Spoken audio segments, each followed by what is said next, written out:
वरुण एक बहुत कामचोर और निकम्मा लड़का था। उसके मुखिया पिताजी जयंतीलाल बहुत ही परेशान रहते थे। अरे नालायक, जिंदगी में कुछ करना है या नहीं? जब देखो तब यहाँ वहाँ उड़ता फिरता रहता है। अरे पिताजी, आपके पास इतना पैसा आप क्या करोगे? आपके जाने के बाद कोई खर्च करने वाला भी तो होना चाहिए ना। नालायक, मेरे जीते जी मेरे मरने की बात कर रहा है। चल निकल जा यहाँ से। तभी वहाँ वरुण की माँ आ जाती है। अब मैं इस लड़के को कैसे सुधारूं? अरे इसने तो मेरी नाक में दम करके रखा हुआ है। बताओ जरा, मैं इस गांव का मुखिया हूँ। लोग मुझे कितनी इज्जत सम्मान देते हैं पूरे गांव में, और इसको, अरे इसे तो सब निठल्ला कहकर बुलाते हैं। मेरी इज्जत तो इस कमबख्त ने मिट्टी में मिला के रख दी है। ओ जी, मेरे बेटे के पीछे ही पड़े रहते हो। बेटा जवान है, थोड़ी तो मस्ती करेगा ही ना। अब आप दोनों जाओ, मुझे सोने दो ना। वरुण सो जाता है। अगले दिन उठ भी जा निठल्ले, कब तक सोता रहेगा? मेरे दोस्त का बेटा करण इंतजार कर रहा होगा। क्या पिताजी, जब देखो आप चरचर चरचर करते रहते हो। अरे कभी तो प्यार के दो बोल बोल लो ना। प्यार की बात तो कर ही मत मेरे से। चल, मेरा बस चलता तो मैं तुझे जहर चटा के मार देता। अरे ठीक है, प्यार नहीं तो जल्दी से 2000 रुपए ही ढीले कर दो। अरे सुबह हुई नहीं कमबख्त की हाथ फैलाना शुरू कर दिया। अब 2000 क्यों चाहिए तुझे निठल्ले? अरे आपके दोस्त का बेटा आ रहा है तो उसे लाने में खर्चा तो होगा ना पिताजी। स्टेशन जाने में 20 रुपए लगते हैं। अपने बाप का ही चूना लगाने पर लगा रहता है कमबख्त। अरे बाप आप हो तो चूना किसे लगाऊंगा? अब दो ना 1000 रुपए। वरुण 2000 रुपए लेकर स्टेशन जाता है और वो करण को घर ले आता है। करण अपना सामान रखकर नहाने को जाता है। तभी वहाँ को करण के बैग में कुछ लड़की की फोटो नजर आती हैं। करण के बैग में इस तरह का शॉर्ट कपड़े पहने लड़की की तस्वीर क्यों है? कहीं करण ने लड़कियों की तस्वीर बेचकर पैसे तो नहीं कमा रहा? तभी वहाँ करण आता है। तू ये सब तस्वीरें बेच के पैसे कमाता है क्या? देखो वरुण, मैं तुम्हें सब कुछ बताता हूँ। मुझ पर बहुत ही कर्ज हो गया था। लोगों ने मुझे जान से मारने की धमकी दी थी। तब मैंने ये शॉर्टकट तरीके से पैसे कमाने का तरीका निकाला। अच्छा, अब मैं समझा तू इतनी अय्याशी की जिंदगी कैसे जी रहा है। वरुण प्लीज, ये बात किसी को पता नहीं चलनी चाहिए भाई। अरे ठीक है, लेकिन सुन, एक शर्त है, प्लीज मुझे भी काम पे लगा देना। अरे पैसों की बहुत तंगी चल रही है यार। पापा से पैसे मांगता हूँ तो वो इतना गुस्सा हो जाते हैं जैसे मैंने पैसे नहीं उनकी किडनी मांग ली उनसे। अरे दोस्त होते ही किस दिन काम आने के लिए हैं। तू टेंशन मत ले। लेकिन तू गांव में लड़कियां कहाँ से लाएगा भाई? गांव की सभी लड़कियां तो सर से लेकर पांव तक घूंघा टोड़ी होती हैं। तुम्हारी कोई गर्लफ्रेंड है क्या? अरे कहाँ यार, जो भी गर्लफ्रेंड थी उन सबकी शादी हो गई। बस तेरा भाई है जो नल्ला बचा है। फिर कहाँ से लाएगा लड़कियों की पिक्चर? अरे पिक्चर में जितना ज्यादा ओपन होगा उसकी वैल्यू उतनी ही ज्यादा होगी। क्या गांव में किसी को पैसे देकर उसकी तस्वीरें नहीं ले सकता है? अरे भाई तू मरवाएगा क्या? अरे गांव की लड़कियां बहुत ही ज्यादा संस्कारी होती हैं भाई। और वैसे भी मेरे जो पिताजी है ना, वो गांव में मुखिया हैं भैया। उन्हें पता चल गया तो हम दोनों की तस्वीर दीवार पे टंगवा देंगे भाई। भाई फिर तो तेरा कुछ नहीं हो सकता। अब तू रहने दे। अरे यार तू अपने दोस्त के लिए अपना शैतानी दिमाग लगा ना, कुछ करना भाई। तभी वहाँ वरुण के पिता आते हैं और उससे पूछते हैं, किस उपाय की बात हो रही है? वरुण अपने पिता को देखकर डर जाता है और घबराते हुए बोलता है, कुछ नहीं पिताजी, वो तो मैं करण से मेरे लिए कोई अच्छे से काम का उपाय के बारे में पूछ रहा था। देख, एक तेरा दोस्त है जो कितनी मेहनत करता है। अरे अपने माता पिता का ख्याल रखता है। एक तू है, अरे कुछ सीख इससे। कब तक मेरा सर दर्द बना रहेगा तू? अरे डोंट वरी अंकल, मैं इसे ऐसे काम पर लगाऊंगा कि आपको भी इस पर नाज होगा। जा बेटा, करण को बाहर ले जाकर घुमा दे। वरुण करण को अपने खेत में घुमाने के लिए ले जाता है। यार चुपचाप मत रह, देखना पिताजी रोज मुझे टॉर्चर करते हैं। अरे कुछ तो सोच भाई। अरे भाई 2 घंटे से यहाँ पर पागलों की तरह बैठा रखा है और सिर्फ बोल रहा है कि सोच सोच सोच। अरे मैं शहर से सोच कर आया था कि गांव की छोरियों को ताड़ूंगा, पर यहाँ तो लड़कियों का सूखा पड़ा हुआ है भाई। एक भी लड़की दर्शन नहीं दे रही। तभी करण को कुछ लड़कियों की हंसने की आवाज आती है। जब से वो गांव आया था उसे शहर की तरह लड़कियां दिख ही नहीं रही थी, इसलिए जब उसके कानों में लड़कियों की हंसी की आवाज आई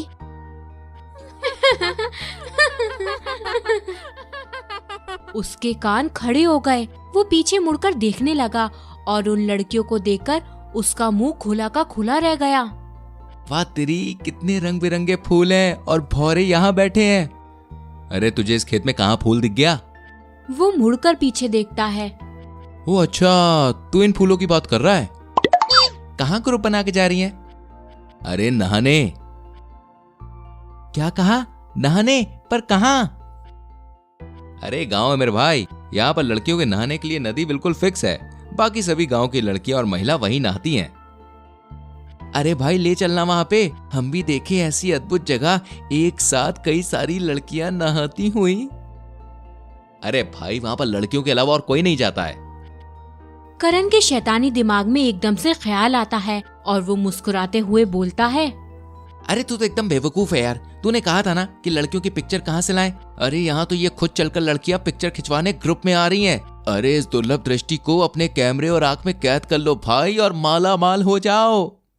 करण और वरुण उस नदी के पास चले जाते हैं और वहाँ एक पेड़ के पीछे छुपकर उन्हें नहाते हुए देखने लगते हैं और वो अपने मोबाइल से लड़कियों की नहाते हुए वीडियो बनाने लगते हैं। आज तो मजा ही आ गया भाई, एक साथ इतनी सारी लड़कियां। अरे मेरी तो किस्मत ही खुल गई भाई। करण को दूर से वीडियो बनाने में मुश्किल हो रही थी। तभी उसके कैमरे के एंगल में एक मधु नाम की लड़की आ जाती है और वो उसका नहाते हुए वीडियो बना लेता है और दोनों घर वापस लौट जाते हैं। करण ने वरुण की बात अपने क्लाइंट से करा दी और उस वीडियो को 1 लाख रुपए में बेच दिया। अरे भाई तू पहले क्यों नहीं मिला यार?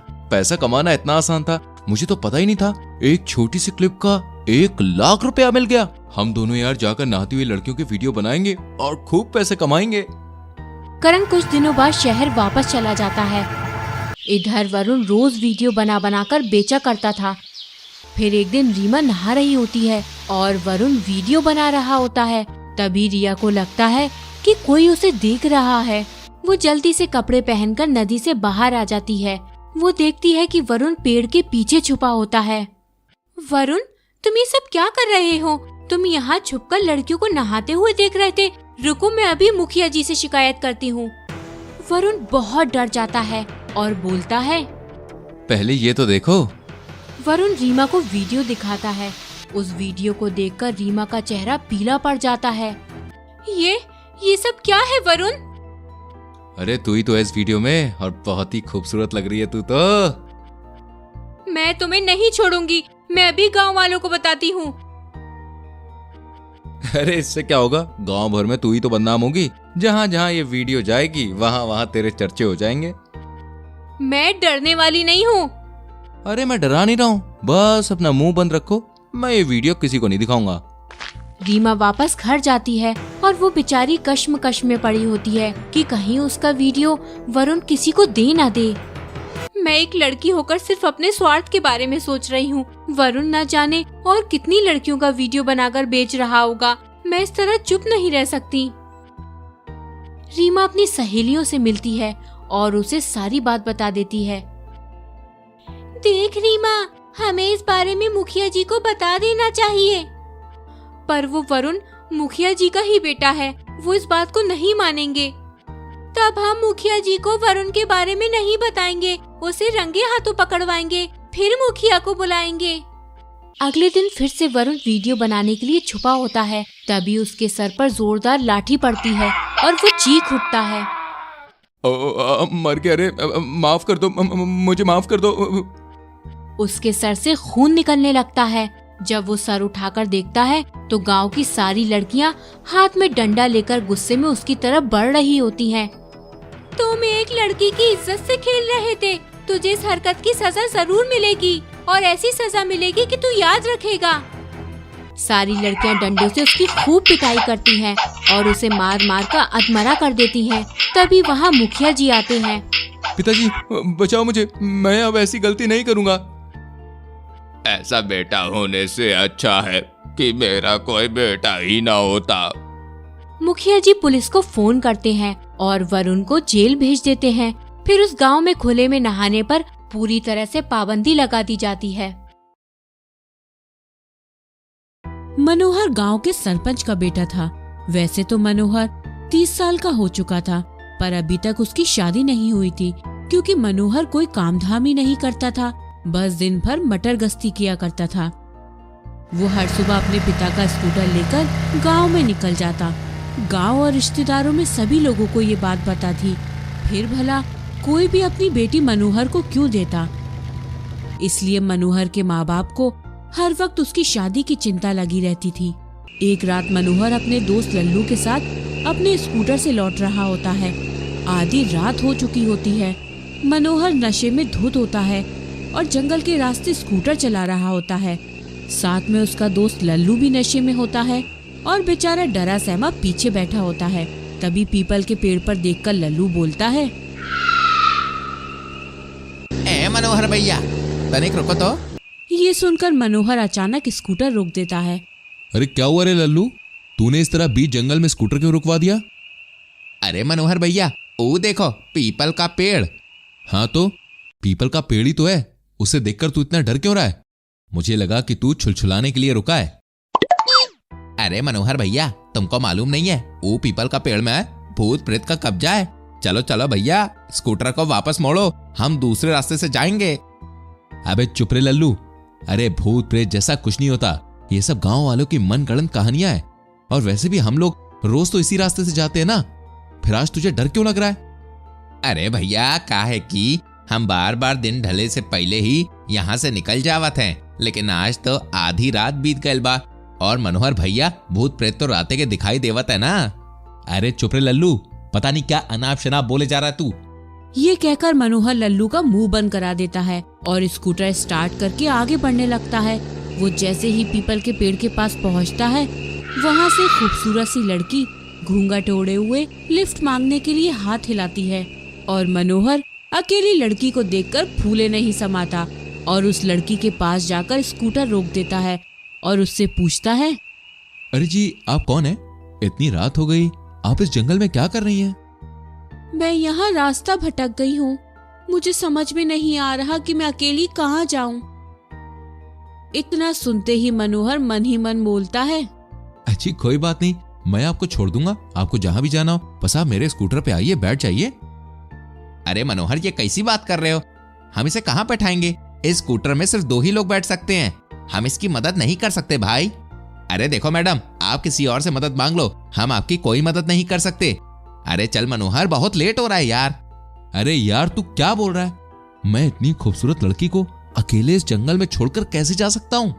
मनोहर धीरे से लल्लू से बोलता है, अरे लल्लू, तू नहीं चाहता क्या तेरे भाई के पास भी कोई गर्लफ्रेंड हो यार? तू जानता है ना, पूरे गांव वाले मुझे नल्ला नल्ला कहते हैं, तू दोस्त होकर इतना नहीं कर सकता? अरे लल्लू, स्कूटर से उतर जा यार, तू जंगल के रास्ते से पैदल चल के जा, अब उतर भी जा यार। हर दोस्त कमीना होता है, लड़की के मिलते ही दोस्त को छोड़ दिया। अरे तू अपनी गलती पर आज नहीं तो कल जरूर पछताएगा मनोहर, याद रखना हमारी बात को। लाजबंती उसके स्कूटर पर बैठ जाती है। तभी मनोहर गाना गाता है, अरे घुंघटे में चंदा है फिर भी है फैला, चारों ओर उजाला, होश न खुद कहीं जोश में देखने वाला। आहा। लाजवंती को मनोहर की मीठी आवाज सुनकर ही प्यार हो जाता है। वो बिना और कोई सवाल किए लाजवंती को अपने घर ले आता है और अपने माता पिता से मिलवाता है। मनोहर के माता पिता लाजवंती को ऐसे घूंघट में देखकर बहुत खुश हो जाते हैं, क्योंकि घूंघट डाले लाजवंती उन्हें एक संस्कारी लड़की लगती है। अब लाजवंती मनोहर के घर में ही रहने लगती है। वो घर का सारा काम करती थी और साथ ही मनोहर के माता पिता के पैर भी दबाती थी। मनोहर भी अब लाजवंती के कारण सारा दिन घर पर रहने लगा था। लाजवंती जब रसोई में खाना बना रही होती तो मनोहर चुपके से रसोई में जाकर उसे छेड़ता होता है। अरे ओ लाजो, कब तक मुझे सताओगी? तुमने तो मुझे अपना दीवाना बना दिया है, अपना कातिल चेहरा दिखाकर मुझे मदहोश कर दो मेरी जान। ये बात सुनकर लाजवंती मन में बोलती है, अगर तुम मेरा कातिल चेहरा देखोगे तो तुम्हारी हवा निकल जाएगी। इसी तरह मनोहर लाजवंती के आगे पीछे घूमता रहता है। वो लाजवंती का चेहरा देखे बिना ही उससे प्यार करने लगता है। जब मनोहर के माता पिता ने देखा कि लाजवंती के आने से मनोहर सुधर गया है, तो वो मनोहर और लाजवंती की शादी करा देते हैं। पर शादी के वक्त भी लाजवंती ने अपना चेहरा किसी को दिखाया नहीं होता। फिर शादी की पहली रात। अरे जाने मन, अब कैसा शर्माना, अपना घूंघट तो उठाओ। नहीं नहीं, मुझे शर्म आती है। अरे तुम अपना घूंघट नहीं हटाओगी तो हमारी सुहागरात कैसे मानेगी? मेरी कुंडली में एक दोष है, जो भी मर्द शादी के बाद सबसे पहले मेरा चेहरा देखेगा वो मर जाएगा। फिर ये बात सुनकर दोनों सो जाते हैं। एक रात जब सभी लोग सो रहे होते हैं, तभी लाजवंती अपने घर से निकलकर जंगल की तरफ जाने लगती है। लेकिन मनोहर की माँ रजनी उसे जाते हुए देख लेती हैं, इसलिए वो लाजवंती का पीछा करते हुए जंगल की तरफ चली जाती हैं। तभी वो देखती हैं कि लाजवंती उस भूतिया पीपल के पेड़ की तरफ जा रही है। रजनी उसे एक पेड़ के पीछे से छुपकर देखने लगती है। तभी वो देखती है कि लाजवंती उस पीपल के पेड़ में जाकर समा गई और अगले ही पल एक चुड़ैल के रूप में पेड़ से उल्टा लटकने लगी। उसे देखकर रजनी की आंखें फटी की फटी रह गईं। अरे दैया रे दैया, ये तो चुड़ैल है रे। नास पीटा मेरा बेटा ना जाने कहां से ये चुड़ैल को उठाकर ले आया है और उसे मेरी बहू बना दिया। ये खूंखार चुड़ैल हम सबको मारकर खा जाएगी। जल्दी से घर पहुंचकर अपने बेटे को बताना होगा कि उसने चुड़ैल से शादी कर ली है। रजनी भागते हुए घर वापस आती है और अपने पति और बेटे मनोहर को सारी बात बता देती है। दोनों ये सुनकर घबरा जाते हैं। नहीं माँ, मेरी लाजवंती चुड़ैल नहीं हो सकती। तेरी लाजवंती की ऐसी की तैसी नास पीटे हम सबको मरवाएगा। चुपचाप तांत्रिक बाबा के पास चल, वही कोई उपाय बताएंगे। वो सभी गांव के एक तांत्रिक बाबा के पास जाते हैं और उनसे मदद मांगते हैं। तभी तांत्रिक उन्हें बताता है, वो पीपल वाली चुड़ैल बहुत ही खतरनाक है। उसे जिंदा रहने के लिए इंसानों का खून पीना पड़ता है। वैसे ही रूप बदलकर मर्दों से शादी करती है, फिर उसके पूरे परिवार को एक साथ मारकर उनका खून पी जाती है। पर जब वो चुड़ैल पीपल के पेड़ में रहती है, तभी उसे शक्ति मिलती है। पेड़ से बाहर वो कमजोर हो जाती है। ये सुनकर सभी लोगों की सिट्टी पिट्टी गुल हो जाती है। तभी तांत्रिक उस चुड़ैल को मारने के लिए एक और तरकीब बताता है। फिर अगली रात लाजवंती मनोहर और उसके माता पिता को अपने किसी रिश्तेदार से मिलवाने के बहाने जंगल की तरफ ले जाने लगती है। वो उन्हें पीपल के पेड़ के पास ले जाती है। पेड़ के पास जाते ही वो चुड़ैल अपना घूंघट हटाकर अपने असली रूप में आ जाती है। उस चुड़ैल का भयानक चेहरा देखकर सभी लोग डर से कांपने लगते हैं। तभी वो चुड़ैल पेड़ में समाने के लिए आगे बढ़ती है, लेकिन पेड़ में जाते ही उसे एक तेज झटका लगता है, क्योंकि तांत्रिक बाबा ने पहले ही उस पेड़ पर एक अभिमंत्रित मौलिक धागा बांध रखा था, जिससे वो चुड़ैल पेड़ में समा नहीं पाई। और इतने में तांत्रिक बाबा वहां पहुंच गए और उन्होंने चुड़ैल पर पवित्र भभूति डालकर उसे हमेशा के लिए भस्म कर दिया, जिससे मनोहर और उसके परिवार की जान बच गई और वो लोग हमेशा के लिए चुड़ैल से मुक्त हो गए।